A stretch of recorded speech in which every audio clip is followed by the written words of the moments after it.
Hello students. कल हमने हमारा जो लास्ट वीडियो था उसमें हमने operators in quantum mechanics start किए हुए हैं, ठीक है।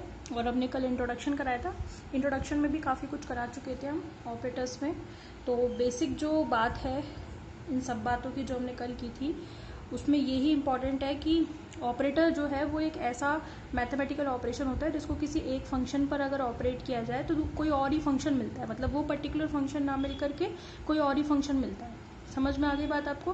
तो वो होते हैं ऑपरेटर, ठीक है। अब आगे हम पढ़ेंगे कि आइगन फंक्शन और आइगन वैल्यू क्या होती है। वहां पे अगर आप किसी फंक्शन पर एक ऑपरेटर को ऑपरेट कराओगे तो वही फंक्शन मिलेगा।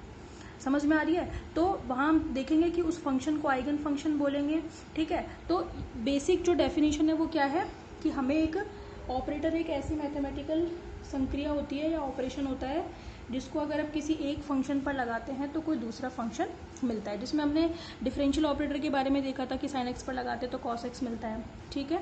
और हमने कुछ और एग्जांपल किए थे, जैसे ये वाला एक फंक्शन था, इसको भी हमने ऑपरेट करवाया था, ए कैप को इसके ऊपर ऑपरेट करवाया था। जबकि ए कैप हमारा क्या था? डिफरेंशियल ऑपरेटर था। डिफरेंशियल में भी वो वाला operator with respect to position जो है, क्योंकि डिफरेंशियल में विद रेस्पेक्ट टू टाइम भी होता है, तो हमने पोजीशन का देखा था, ठीक है। और बाकी ऑपरेटर जो है वो कैपिटल लेटर से शो किए जाते हैं कैप के साथ, ठीक है। इसके अलावा ऑपरेटर्स जो हैं वो हमेशा, दूसरी बात इंपॉर्टेंट ये थी कि हमेशा अपने राइट साइड में जो फंक्शन होता है उसी पे ऑपरेट करते हैं। अगर ऑपरेटर के लेफ्ट साइड में कोई फंक्शन है तो वो उस पर ऑपरेट नहीं करते हैं, ठीक है। वो हमने देख ली थी दूसरी बात। तीसरी बात ये थी लीनियर ऑपरेटर। हमने ऑपरेटर में एक नया स्पेशल ऑपरेटर शुरू किया था, वो है लीनियर ऑपरेटर, ठीक है। तो लीनियर ऑपरेटर की ये था कि अगर ए कैप कोई लीनियर ऑपरेटर है, उसको अगर अपन a1 psi1 a2 psi2 पर लगाते हैं तो हमें एक लीनियर ऑपरेटर ही कुछ इस तरीके से मिल रहा था। तो हमने कंडीशन क्या बताई थी? ये तो हमने बता दिया था कि लीनियर ऑपरेटर इस तरीके से ऑपरेट करता है, लेकिन उसकी कंडीशन क्या थी? दो इंपॉर्टेंट कंडीशन थी जिनको मैं कल लास्ट में जाते जाते डिस्क्राइब कर चुकी थी कि कोई भी ऑपरेटर लीनियर ऑपरेटर कहलाएगा यदि दो फंक्शंस के एडिशन पर अगर वो ऑपरेट करे तो वही रिजल्ट मिलना चाहिए, जबकि उस ऑपरेटर को उन दोनों फंक्शंस पर इंडिविजुअली लगाने पर रिजल्ट मिलता है। तो दोनों के बीच में इक्वल साइन लगा रखा है, दैट मीन्स कि इक्वल होगा।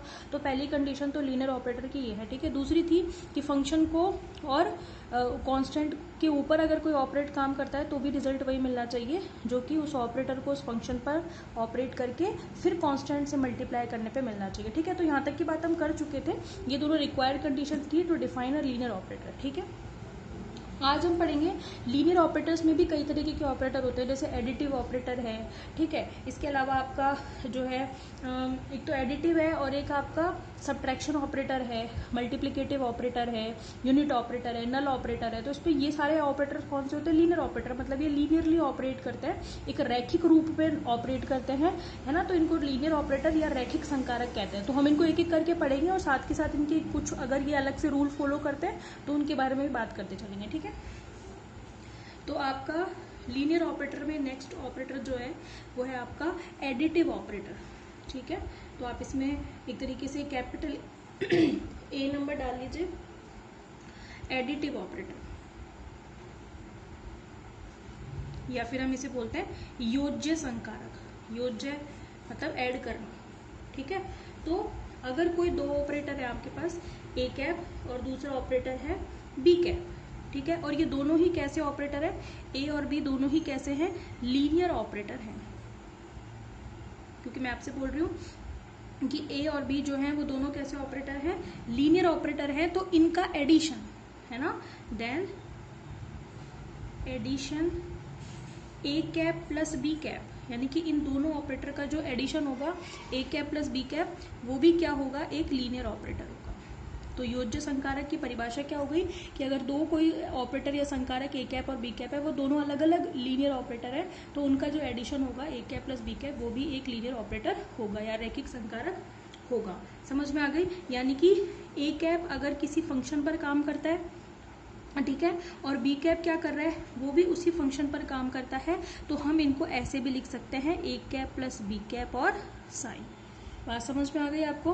तो ए कैप एक लीनियर ऑपरेटर था, बी कैप एक लीनियर ऑपरेटर था, दोनों ने जो भी ऑपरेट किया कुछ रिजल्ट मिला उसको हमने ऐड किया, तो वो किसके बराबर आएगा? दोनों ऑपरेटर को ऐड करके फिर जो ऑपरेटर मिलेगा उसको साई पर ऑपरेट कराने से। समझ में आ गई बात? तो एक तरीके से ए और बी या सी डी अलग अलग ऑपरेटर हैं आपके, तो उन सभी का एडिशन भी एक लीनियर ऑपरेटर होगा। समझ में आ गई बात। दूसरी बात यह है, इसी में हम सब्ट्रैक्शन को बता देते हैं, अलग से डिफाइन नहीं करते। इस सिमिलरली हम सब्ट्रैक्शन का भी बता सकते हैं कि अगर जो ए कैप माइनस बी कैप होगा वो भी क्या होगा, एक लीनियर ऑपरेटर होगा। बात समझ में आ गई। दूसरी बात यह है इसमें, यानी कि लीनियर ऑपरेटर में इसको बता दीजिए, A cap psi minus B cap psi जो है, इसको भी हम A cap minus B cap psi की फॉर्म में लिख सकते हैं। तो सब्ट्रैक्ट एडिशन हो चाहे सब्ट्रैक्शन हो, ये दोनों ही क्या होंगे, लीनियर ऑपरेटर होंगे। तो हमने इन दोनों को बता दिया, ठीक है। अब इसमें खास बात क्या है, इंपॉर्टेंट कैरेक्टरिस्टिक, यानी कि एडिटिव प्रॉपर्टी या सब्ट्रैक्टिव प्रॉपर्टी की खास बात क्या है कि जो एडिशन होता है, किन्हीं दो ऑपरेटर का एडिशन जो होता है वो हमेशा क्रम विनिमय नियम का पालन करता है। तो आप किसे क्या कहोगे कि additive operator obey commutative law, commutative law या फिर क्रम विनिमय का पालन करता है। यानी कि A cap plus B cap कहो आप, या फिर B cap plus A cap कहो, दोनों इक्वल होते हैं। समझ में आ गई। लेकिन माइनस में हम लोग ये नहीं कह सकते, तो ये मैं केवल किसके लिए बता रही हूँ आपको, एडिटिव ऑपरेटर में। तो जो एडिटिव ऑपरेटर है वो क्रम विनिमय नियम या कम्यूटेटिव लॉ को फॉलो करता है, ठीक है। आप चाहें तो इसका छोटा सा प्रूफ भी देख सकते हैं यहाँ पे, कि अगर प्रूफ क्या करना है, हमें ये प्रूफ करना है कि A cap B cap plus B cap is equal to B cap plus A cap होगा, ठीक है। तो हम एक कंसीडर कर लेते हैं, दो ऑपरेटर हैं, ए कैप और है B cap. A cap Sai पर ऑपरेट करता है, तो हमने सपोज कर लिया कि फाई 1 मिलता है, और बी कैप साई पर ऑपरेट करता है तो हमने मान लिया कि फाई 2 मिलता है। क्योंकि दोनों अलग अलग ऑपरेटर है, भले ही वो एक सेम फंक्शन पे ऑपरेट करें, लेकिन रिजल्ट तो अलग मिलेगा ना, क्योंकि दोनों अलग अलग ऑपरेटर है, ठीक है। तो दोनों को ऐड करो, यानी कि A cap plus B cap psi, मतलब कुल मिलाकर हम यूं कह रहे हैं कि A cap psi plus B cap psi, वही तो ए cap plus B cap psi के बराबर होता है। अभी अब डेफिनेशन से हमने यही पढ़ा है, ठीक है। इज इक्वल टू कितना होगा भाई, ए कैप मतलब ये कितना आएगा आपके पास, फाई 1 प्लस फाई 2 ही तो आएगा। देखो ना जरा, ए कैप साई की वैल्यू कितनी थी, फाई 1 ऊपर लिखी हुई है, प्लस बी कैप साई कितना होगा, फाई 2। तो इसको हम A cap plus B cap psi is equal to phi 1 plus phi 2 लिख सकते हैं। अब उल्टा कर दो, यानी कि अब क्या करो आप, बी कैप साई प्लस ए कैप साई, यानी कि इसको हम क्या लिख सकते हैं, बी कैप प्लस ए कैप साई। जब आप करोगे तो क्या मिलेगा, फाई 2 प्लस फाई 1 मिलेगा। तो आपको दोनों बराबर मिलेंगे। तो आप क्या कहोगे कि उससे फर्क नहीं पड़ रहा, यानी कि अगर आप क्रम चेंज कर रहे हो, ए कैप को पहले ले रहे हो, बी कैप को बाद में ले रहे हो, या बी कैप को पहले ले रहे हो, ए कैप को बाद लग रहे हो, तो क्रम चेंज करने से इसमें कोई फर्क नहीं पड़ेगा। समझ में आ गई। तो अब क्या कहोगे, therefore a cap plus B cap is equal to B cap plus A cap, ठीक है। ये आपका प्रूव हो गया, ठीक है। अब नेक्स्ट देखें मल्टीप्लिकेटिव ऑपरेटर, यानी कि इसमें बी आ जाता है आपका मल्टी, इसको ध्यान से देखना थोड़ा, है ना, मल्टीप्लिकेटिव ऑपरेटर, ठीक है। तो मल्टीप्लिकेटिव ऑपरेटर क्या होता है कि अगर किसी फंक्शन पर क्या किया जाए, एक के बाद एक ऑपरेटर से संक्रिया करवाई जाए, ठीक है। मतलब दो या दो से ज्यादा ऑपरेटर से लगातार अगर ऑपरेशन कराया जाता है, ऑपरेट कराया जाता है, तो आप उसको क्या कहते हो, मल्टीप्लिकेटिव ऑपरेटर, या फिर गुणात्मक संकारक, गुणन संकारक भी कह सकते हैं, और गुणात्मक संकारक कहते हैं। बात समझ में आ गई। तो आप क्या कहोगे, if a function is operated by 2 or more than 2 operators,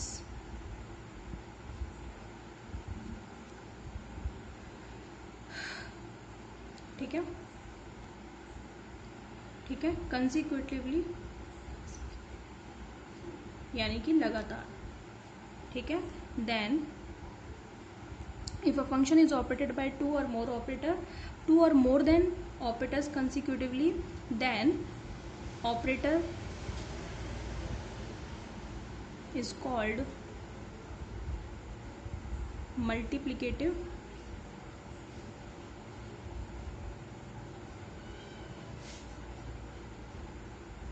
operator. जैसे मान लो मेरे पास कोई दो ऑपरेटर है, ए कैप और बी कैप, ये दोनों मल्टीप्लाइड है, उससे मुझे एक ऑपरेटर मिल रहा है सी कैप। इसी तरीके से बी कैप को ए कैप से मल्टीप्लाई करने पर मिल रहा है डी कैप।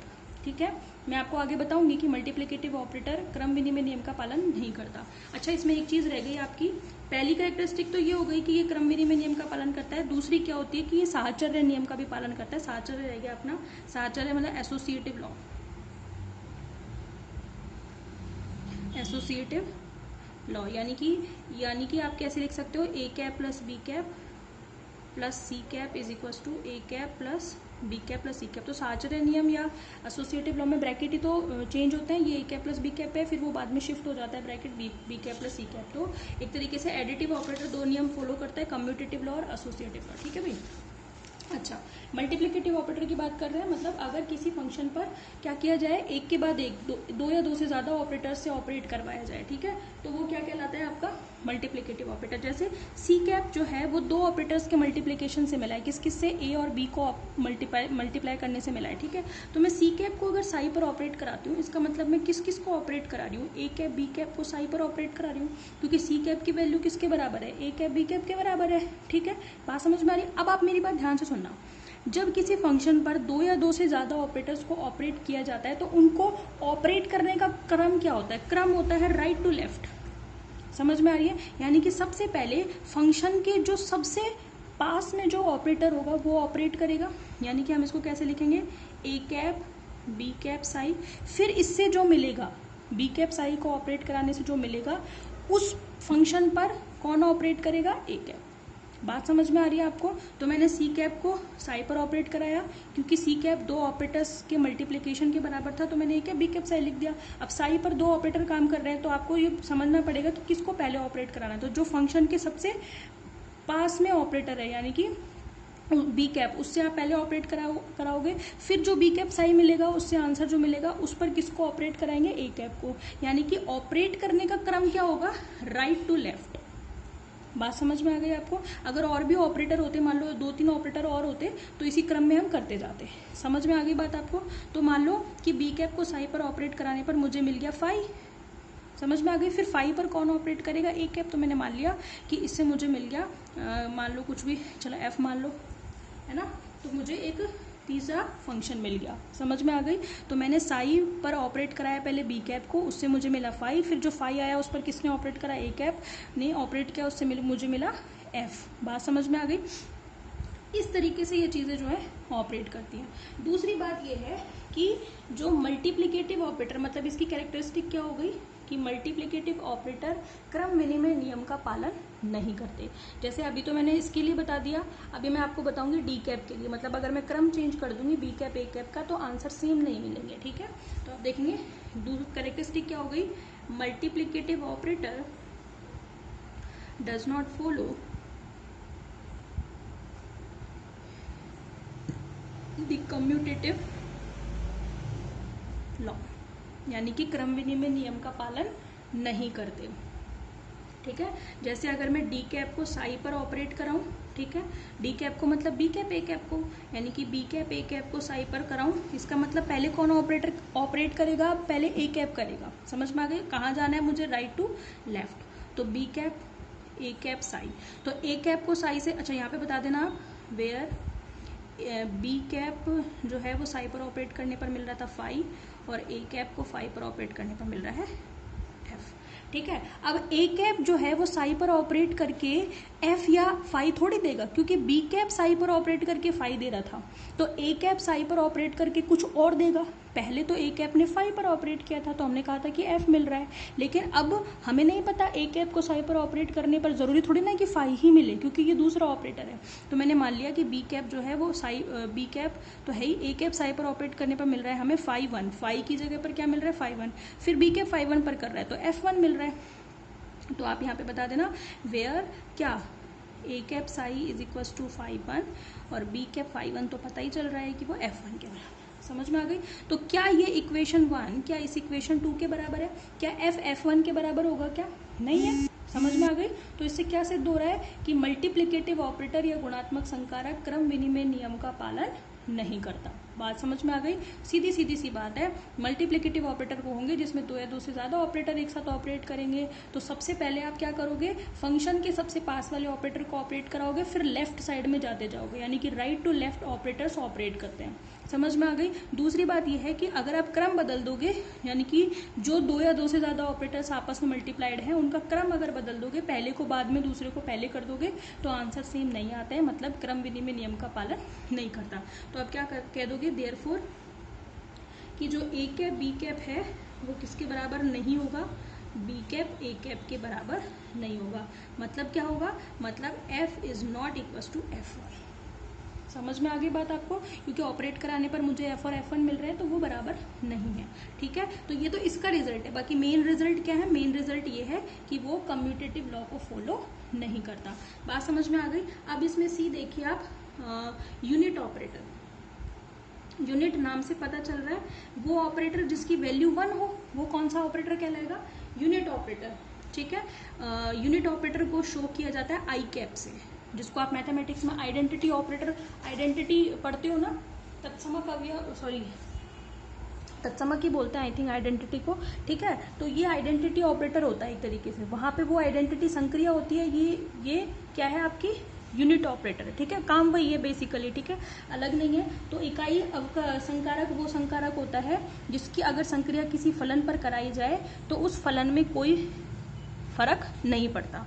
ठीक है, तो आप क्या कहोगे कि unit operator is the operator if you operate a unit operator to a function then function doesn't change. ठीक है, तो अगर आई कैप को अगर मैं साई पर ऑपरेट कराऊंगी तो मुझे साई ही मिल जाएगा। बात समझ में आ गई आपको? तो ऑपरेटर की डेफिनेशन क्या थी कि किसी ऑपरेटर को फंक्शन पर ऑपरेट कराते हैं तो कोई फंक्शन मिलता है। ठीक है, इन सम केसेस वो सेम भी हो सकता है, इन सम केसेस वो डिफरेंट भी हो सकता है। तो यूनिट ऑपरेटर जो है ना, वो अगर किसी फंक्शन पर लगेगा तो हमें वही फंक्शन मिल जाएगा। तो ये क्या कहलाता है आपका, यूनिट ऑपरेटर। डी आता है आपका नल ऑपरेटर, या इसको हम बोलते हैं शून्य संकारक। ये वो ऑपरेटर होता है, इसको हम ओ कैप से शो करते हैं, और अगर ये किसी फंक्शन पर काम करेगा तो ये इसकी वैल्यू क्या मिलेगी, 0। समझ में आ गई? तो शून्य संकारक वो संकारक होता है जिसकी संक्रिया अगर किसी फलन पर की जाती है तो परिणाम क्या मिलता है, 0 मिलता है। समझ में आ गई?